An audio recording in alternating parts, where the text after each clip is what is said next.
2026年4月末的香港，大圍寶福紀念館籠罩在春日潮濕的霧氣中。本該肅穆的靈堂，卻瀰漫着一種比死亡更冰冷的東西——敵意。思明，這位曾經的 TVB 資深演員，於4月22日因肺炎病逝，享年約70餘歲。他的離世，沒有像普通人家的喪事那樣讓親人聚攏，反而像一把刀，精準地劈開了這個家庭最後的體面。長子李永漢站在靈堂入口，神色冷峻。他以遵從母親遺願為由，禁止弟弟李永豪的台灣妻子林如謙踏進靈堂半步。林如謙與丈夫李永豪、公公李家鼎共同敬獻的花圈，被放置在後樓梯的角落裏，仿佛連哀悼都成了一種需要被羞辱的儀式。81歲的李家鼎在媒體鏡頭前老淚縱橫。這位香港飲食界的老前輩、資深演員，晚年最渴望的不過是家庭和睦。然而他哭訴道，過去7、8年間，自己每月給長子一家5萬港元生活費，卻連現前妻思明最後一面都不被允撫。長子李永漢被指動用法律手段申請監護令，將病重的思明與外界隔絕，尤其是與李家鼎和小姨子李永豪隔絕。當李家鼎説出我連他最後一面都沒見到時，那哽咽的聲音裏藏着一個八旬老人最深的磨礪和絕望。而這一切不過是一場更大風暴的前奏。15年後的回響，一個被證實的謊言。就在這場葬禮引發的輿論風暴中，一個幾乎被遺忘的名字重新浮出水面——楊思琦。2001年港姐冠軍，甜美的笑容曾讓她成為 TVB 力捧的花旦。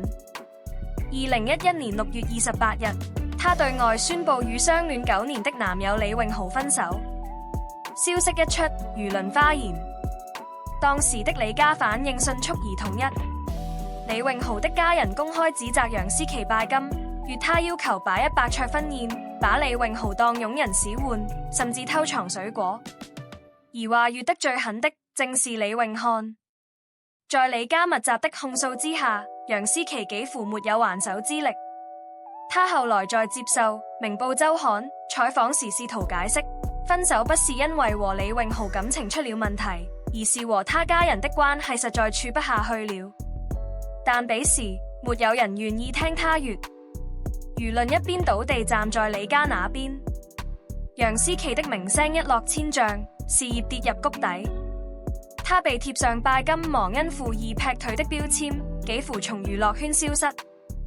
15年後，當思明的葬禮將李家的內部矛盾徹底暴露在公眾面前時，人們才猛然意識到楊思琦當年說的那些話，每一個字都是真的。最先站出來為楊思琦翻案的，是一位意想不到的人物——黃利民，前康宏環球董事局主席。這位富豪鄰居在網上發文，沒有點名，但香港人一看就知道他說的是誰。大約2年前，李永漢一家因為組屋裝修，臨時搬到了黃利民居住的筆架山道碧華閣。黃利民在那裡住了20年，對這位新鄰居頗有微詞。他投訴李永漢在門外和樓梯的公共區域私自安裝了多個監控攝像頭，嚴重侵犯鄰居隱私。在被投訴之後，李永漢才勉強拆除。但更令人不安的是那間屋子裡傳出的聲音。黃利民寫道，那套單位經常傳出非常激烈的吵架聲，隔着牆壁也能聽得一清二楚。這話和15年前楊思琦說的幾天一小吵，幾天一大吵如出一轍。黃利民船提到了一個細節，那戶人家門口的垃圾堆成小山，衛生狀況極差。一個名人家庭，生活狀態竟如此不堪。這位富豪鄰居的證言，從側面證實了李家長期存在激烈的家庭衝突，而這一切早在15年前就被楊思琦說中了。暴力的循環，從家庭內部到對外控訴。如果粵鄰居的證言只是旁證，那麼李家鼎的公開控訴，則直接砸碎了李家最後的遮羞布。李家鼎向媒體透露，長子李永漢曾對母親思明爆粗口，甚至威脅如果你敢去參加李永豪的婚禮，我就打死你。施明因為這個威脅，真的沒有出席小姨子的婚禮。一個母親因為害怕被自己的兒子毆打，而錯過了親生兒子的婚禮。這已經不是家庭矛盾，這是暴力控制。李家鼎傳揭露，李永漢多年來一直對施明實施經濟控制和精神控制。施明的一切行動幾乎都被監視和限制，連現前夫李家鼎和小姨子李永豪都成了奢望。李家鼎給施明打電話，經常被掛斷。他猜測是施明害怕李永漢生氣，才不敢接電話。最令人震驚的是，大約在施明去世前1年多，李永漢搞到了一份監護令。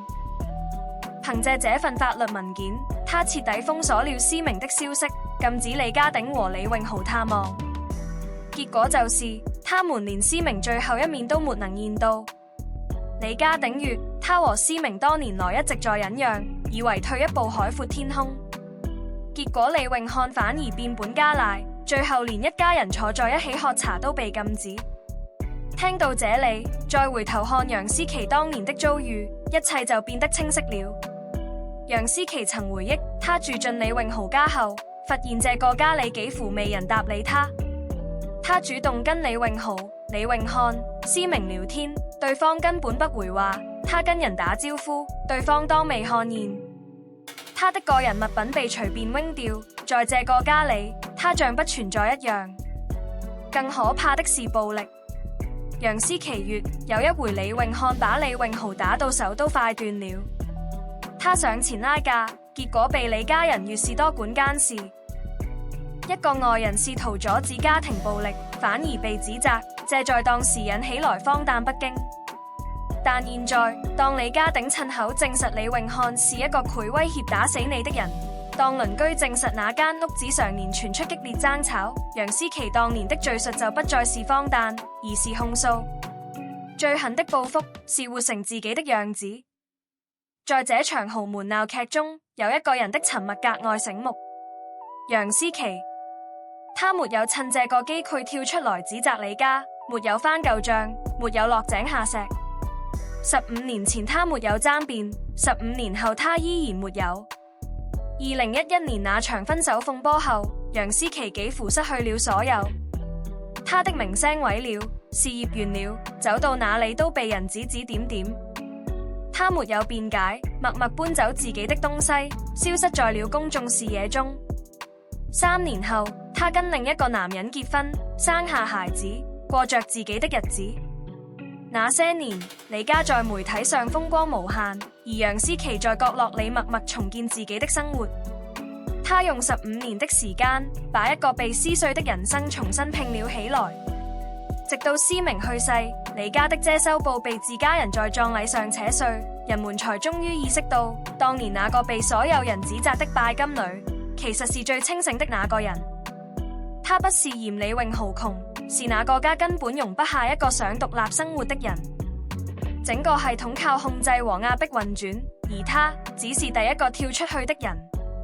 當鄰居證實那家人經常激烈爭吵，當父親揭露長子暴力威脅和精神控制，當兄弟為了財產公開血裂，這一切拼在一起，15年前楊思琦哭着描述的那個充滿壓抑、不公和暴力的家庭，終於清清楚楚地呈現在世人面前。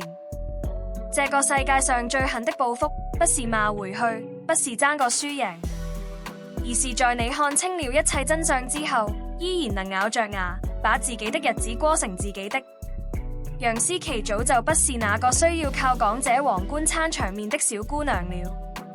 她用15年證明了一件事：離開錯的人，哪怕當時摔得鼻青臉腫，最後活下來的一定是那個最不怕痛的人。而那個曾經讓他窒息的家族，在他離開後的15年裡，怎麼都沒有改變，沒有反思，沒有和解，只有更深的怨恨和更瘋狂的爭鬥。施明走了，但控制、暴力、猜忌和爭奪存在繼續，像一場永遠不會醒嚟的噩夢。葬禮結束了，恩怨存在，而楊思琦大概連看都懶得看一眼了，因為他早就贏了。不是贏了李家，是贏了自己的人生。施明去世，傳不到1個月，李永漢和李永豪就在網上公開吵架。父親李永豪73歲，對着記者流淚，月兩個兒子因為母親的房產打起來。這套房子在深圳市場價大約1000萬人民幣。喪事船沒辦完，兄弟倆已經互相發聲明，每個人都想證明自己對家庭更忠誠。旁觀者這時候才覺得楊思琦當初走的是對的。他不是嫌李永豪窮，是那個家根本容不下一個想獨立生活的人。整個系統靠控制運轉，他只是第一個跳出去的。這世上最狠的報復，不是罵回去，而是當你看清了一切真相後，依然能咬着牙把日子過成自己的。楊思琦早就不是那個需要靠港姐皇冠撐場面的小姑娘了，她用15年時間證明了，離開錯的人，哪怕當時摔得鼻青臉腫，最後活下來的，一定是那個最不怕痛的。